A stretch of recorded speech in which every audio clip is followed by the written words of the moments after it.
사랑하고 존경하는 유클레시아 성도 여러분, 주님의 은혜와 사랑이 늘 함께 하시기 바랍니다.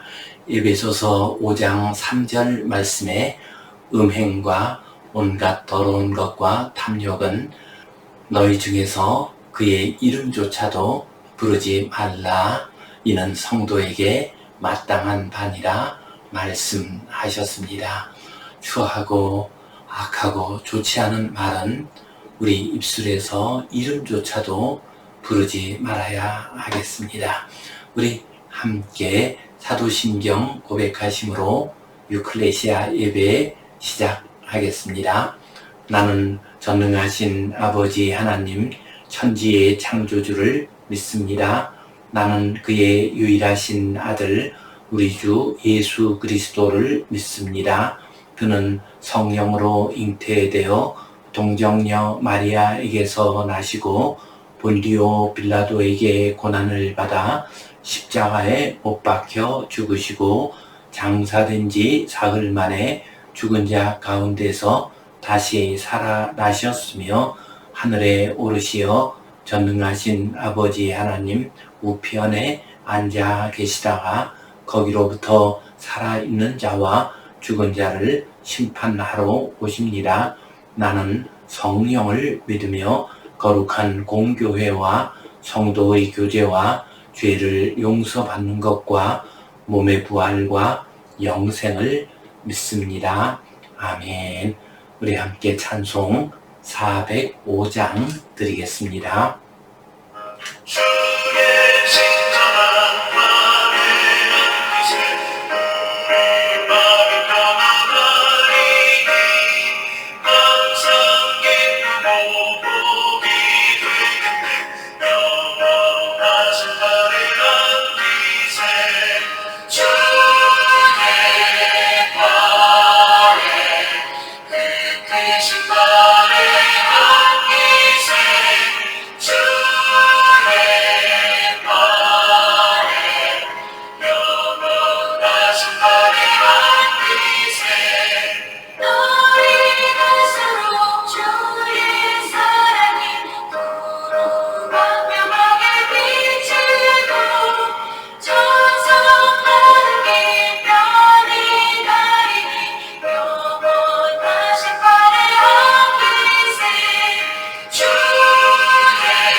우리 함께 기도 드리시겠습니다.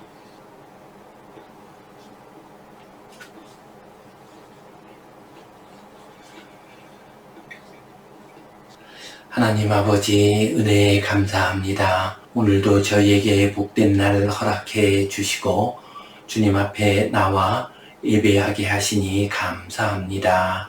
이 예배가 거룩한 예배, 영과 진리로 드리는 복된 예배 되게 하여 주시옵소서. 우리의 예배를 받아주시고 하늘의 신령한 은혜와 이 땅 살아가는 데 필요한 모든 것 부족함 없이 공급하여 주시옵소서. 주님, 6.25 전쟁일이 되었습니다. 나라가 또 어지럽고 혼란한 가운데 있습니다. 러시아와 북한이 밀착하고 있습니다.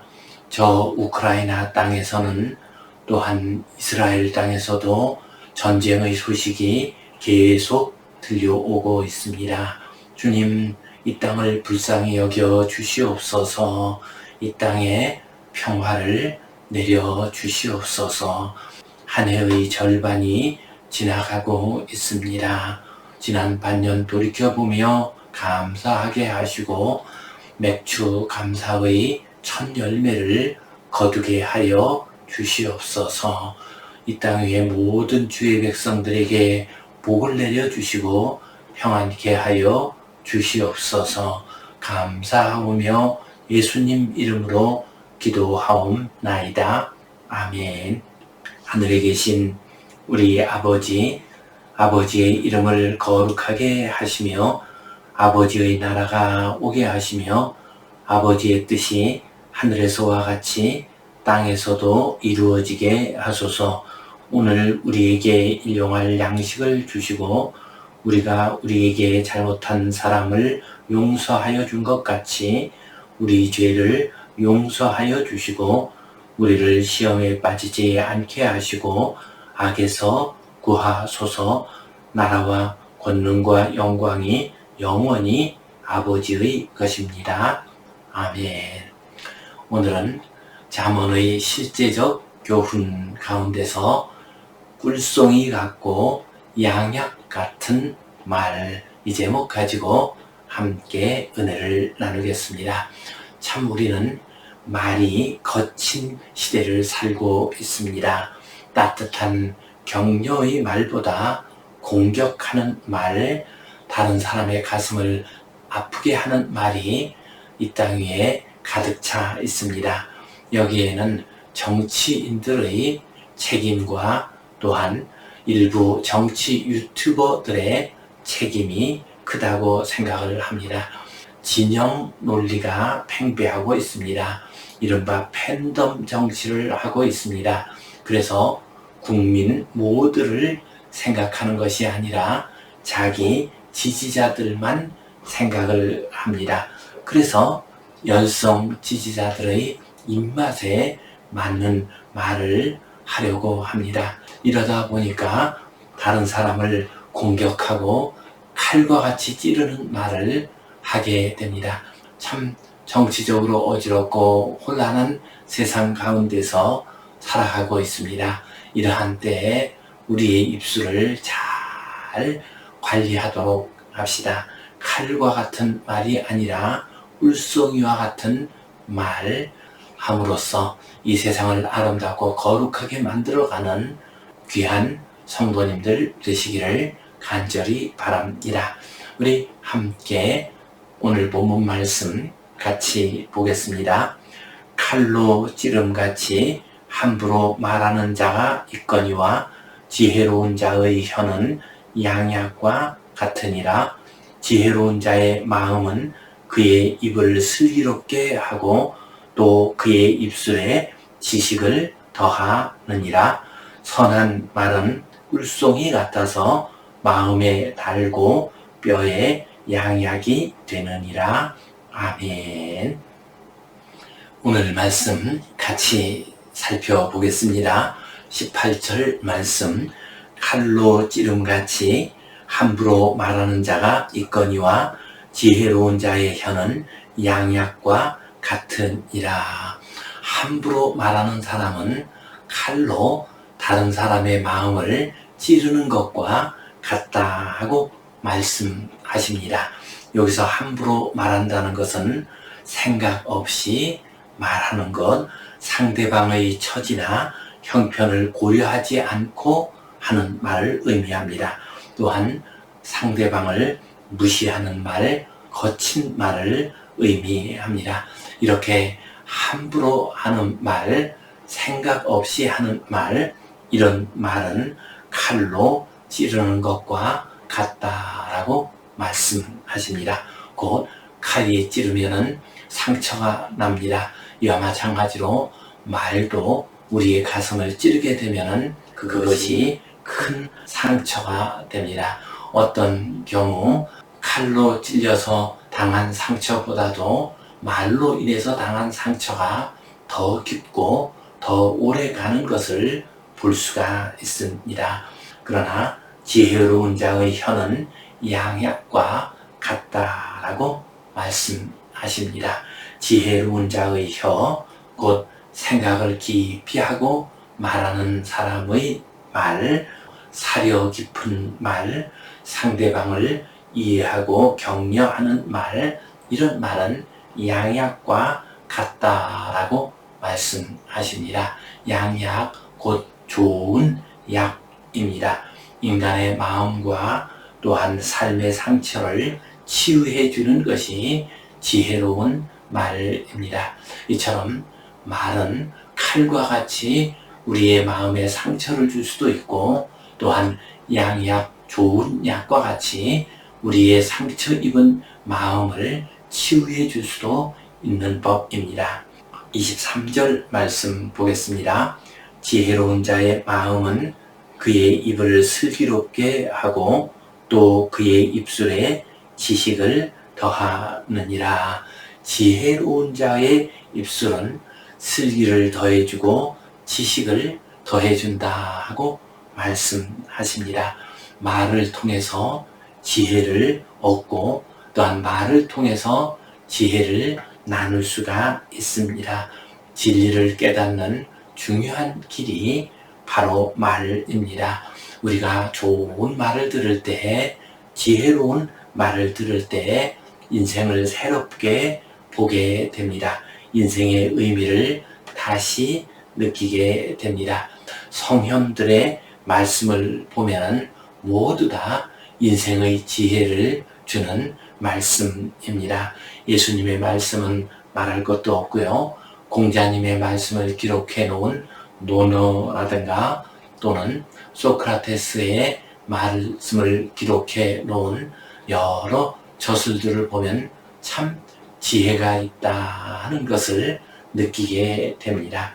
우리나라의 경우를 보면 정약용 선생이 유배를 가서 자기 자녀들에게 보낸 편지가 있습니다. 그러한 책을 보게 되면 자식을 향한 아름답고 귀하고 지혜로운 말씀을 많이 볼 수가 있습니다.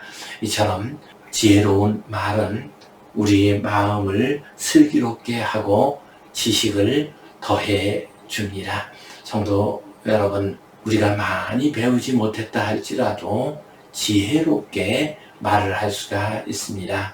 우리의 인생의 경륜을 가지고서 다른 사람의 입장과 형편을 잘 생각하면서 지혜롭게 말할 수가 있습니다.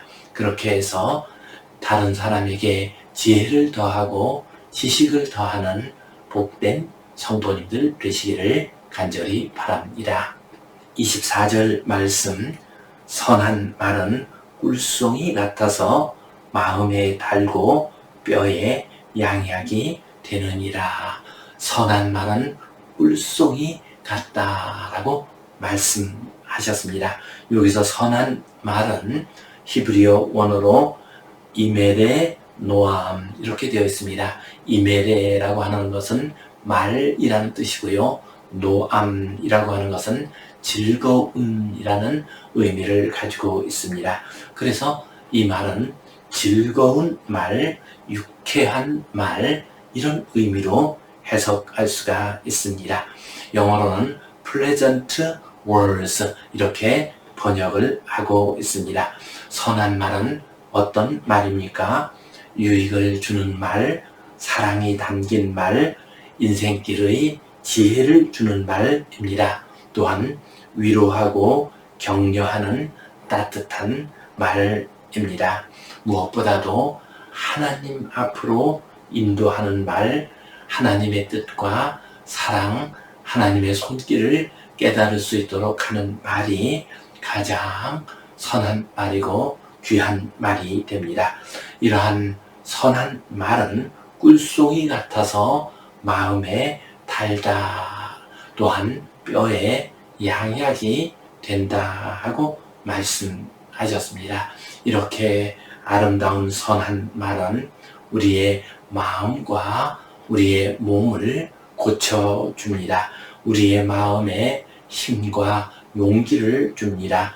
믿음과 소망이 생겨나도록 합니다. 그뿐만 아니라 우리의 몸에 치유의 역사, 회복의 역사가 일어나게 합니다. 이 말씀 기억하고 이 세상이 아무리 칼과 같은 말, 악한 말, 다른 사람을 공격하는 말, 그런 말들을 한다 할지라도 우리 성도님들은 선한 말, 그래서 꿀송이 같은 말, 양약과 같은 말을 하심으로 이 세상을 치유하고 소망을 주는 귀한 성도님들 되시기를 간절히 바랍니다.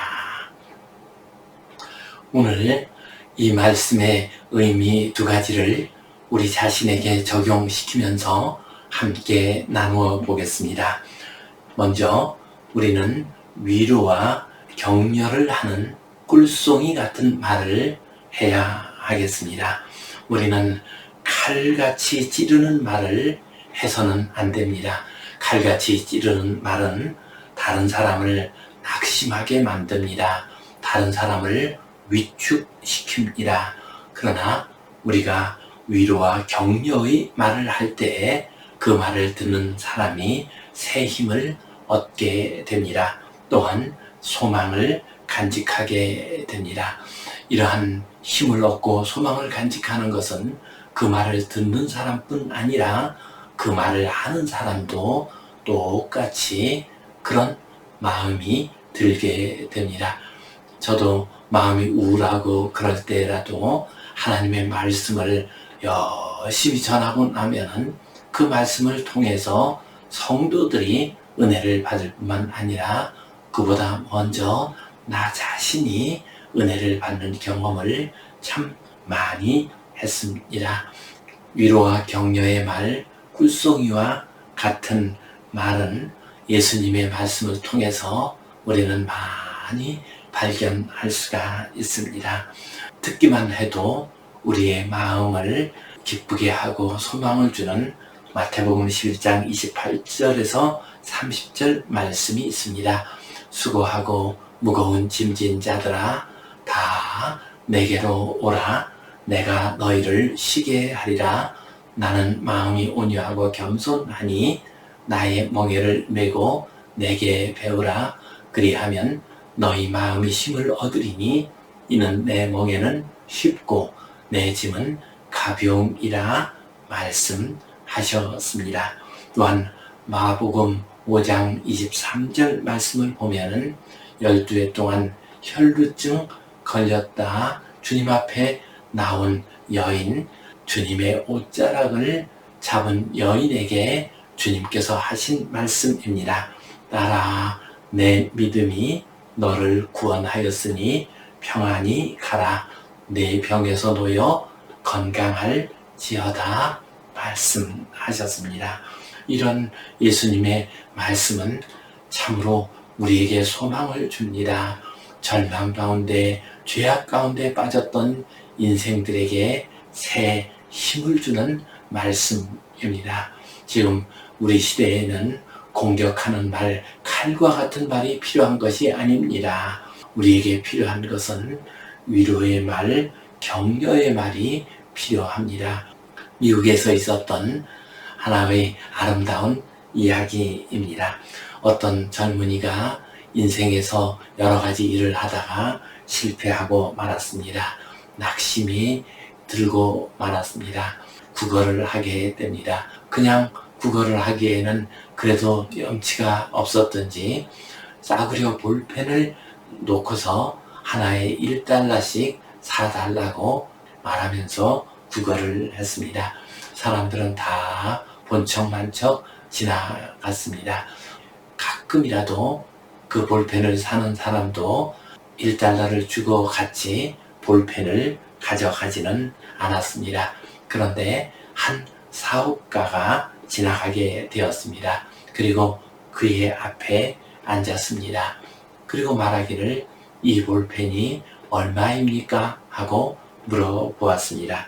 그러자 그 젊은이가 1달러라고 쓴 종이를 손가락으로 가르쳤습니다.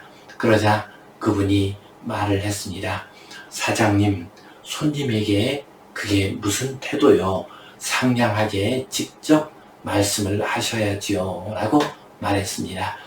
사장님이라고 하는 말을 듣는 순간에 젊은이는 귀가 번쩍 트였습니다. 누가 나를 사장이라고 부르는가 하면서 그분을 쳐다보았습니다. 그러면서 1달러입니다 라고 대답을 했습니다. 볼펜을 건네주었습니다. 그러자 그분이 볼펜을 보고 말을 했습니다. 사장님, 물건을 깨끗이 관리를 하셔야지요. 이렇게 때가 묻은 볼펜을 주시면은 손님들이 좋아하겠습니까? 라고 말을 했습니다. 충격을 받은 이 젊은이는 아무 말도 하지 못하고 가만히 있었습니다. 그러자 그분이 다시 말을 합니다. 당신이나 나나 똑같은 사업가입니다. 혹시 동업할 마음이 있으면 저에게 와 보시오 라고 하면서 명함을 주었습니다. 사장님, 사업가라고 하는 말에 정신이 난 이 젊은이는 새로이 결심을 했습니다. 옷을 깨끗이 빨아서 입고 그분을 찾아갔습니다. 그리고 그분이 준 물건을 받아서 열심히 팔았습니다. 훗날 그 거린이 되었던 청년은 그분의 말대로 사장이 되고 또한 훌륭한 사업가가 되었습니다. 성도 여러분, 우리들 주변에 있는 참 낙심한 사람들 많이 있습니다. 넘어진 사람들 많이 있습니다. 그들에게 위로하고 격려하는 꿀송이 같은 말을 전해주시기를 간절히 바랍니다. 두 번째로 우리는 주님 앞으로 인도하는 꿀송이 같은 말을 해야 하겠습니다. 꿀송이 같은 말, 가장 좋은 말은 믿음과 신앙을 주는 말입니다. 하늘의 소망을 간직하게 하는 말입니다. 주님의 은혜를 사모하게 하고 하나님의 은혜의 손길을 기다릴 수 있도록 하는 말이 이 세상에서 가장 귀하고 좋은 말입니다. 우리는 성경 안에서 이러한 말씀을 많이 찾아볼 수가 있습니다. 신명기 6장 5절 말씀을 보면 모세가 그의 백성들에게 여호와 하나님 앞으로 오라라고 하시면서 이렇게 말씀하십니다. 너희는 마음을 다하고 뜻을 다하고 힘을 다하여 내 하나님 여호와를 사랑하라 말씀하셨습니다. 그리고 요한복음 3장 16절 말씀은 참으로 우리로 하여금 하나님 앞으로 나아가게 하는 가장 귀한 말씀입니다. 하나님이 세상을 이처럼 사랑하사 독생자를 주셨으니 이는 그를 믿는 자마다 멸망하지 않고 영생을 얻게 하려 하심이라 말씀하셨습니다. 성경 곳곳에 나오는 소중한 말씀들은 다 하나님 앞으로 우리를 인도하는 말씀입니다. 하나님의 은혜와 하나님의 구원의 손길을 깨닫도록 하는 말씀입니다. 이러한 말씀을 우리가 간직하고 또한 이웃들에게 전하게 될 때 그거 놀라운 하나님의 은혜의 역사가 일어나게 됩니다. 김장환 목사님과 관련해서 이런 아름다운 이야기가 전해지고 있습니다. 김장환 목사님은 1934년생이셨습니다. 그리고 6.25 전쟁이 일어났을 때는 미군 부대의 하우스보이가 되었습니다. 미군 부대를 따라다니면서 여러 가지 허드렛 일을 하고 구두도 닦아주고 하는 그런 일을 하는 소년이었습니다. 그러나 그가 신실하고 또한 정직하게 일을 하는 모습을 보고서 미군 상사 칼 파우스 씨가 그에게 미국에 가서 공부할 수 있는 길을 열어주었습니다. 그래서 1951년에 17살 때 미국에 가서 공부를 하게 되었습니다. 처음에 중학교에 들어가서 공부를 했습니다. 그런데 미군 부대에서 배운 그런 영어 가지고는 수업을 따라하기가 참 어려웠습니다. 그래서 크게 낙심을 하고 있었습니다. 이렇게 고민하는 모습을 보고서 그의 미국 친구 하나가 예수님한테 가서 도와달라고 해. 그러면 예수님이 도와주실 거야 라고 말을 했습니다. 그는 예수님이 도와주신다는 말에 눈이 번쩍 뜨였습니다. 그래서 예수님이 어디 계신데 하고 물어봤습니다. 그러자 그 소년이 어디 계시기는 교회에 가면은 예수님이 계시지, 거기 가면 예수님을 만날 수 있지 라고 말을 했습니다. 그래서 김장한 소년은 교회에 갔습니다. 그리고 목사님에게 예수님을 만나러 왔습니다 하고 말을 했습니다. 그러자 그 목사님이 왜 예수님을 만나려고 하니 하고 물어보았습니다. 예수님께 영어를 배우려고 합니다 라고 말을 했습니다. 그러자 그 목사님이 빙그레 웃으시면서 머리를 쓰다듬어 주셨습니다. 그리고 나서 교인들이 조를 짰습니다. 그리고 돌아가면서 김장환 소년에게 영어를 가르쳐 주었습니다. 쉽게 말해서 매일매일 과외를 받은 것입니다. 그래서 금방 영어가 크게 성장을 했습니다. 고등학교 때에는 전국 고등학교 영어 웅변대회에 나갔습니다. 그리고 대통령상 아이젠하워 상을 받기까지 했습니다. 그리고 그는 후에 밥 존스 대학교를 졸업하고 트리니티 신학교에서 공부를 하고 목사가 되었습니다. 그리고 한국에 와서 극동방송국을 세우기도 했습니다. 수원중앙침례교회 목사로서 일을 했습니다. 무엇보다도 1973년에 그 유명한 빌리그라함 집회에서 통역을 했습니다. 빌리그라함 목사님보다도 더 리얼하고 더 생생하게 통역을 했습니다. 목사님이 그렇게 훌륭한 인물이 될 수 있는 데에는 어린 시절 그의 친구의 말 한마디 때문이었습니다. 예수님한테 가봐, 도와주실 거야. 교회에 가면 예수님을 만날 수 있어. 이 말이 그에게 큰 힘이 되었습니다.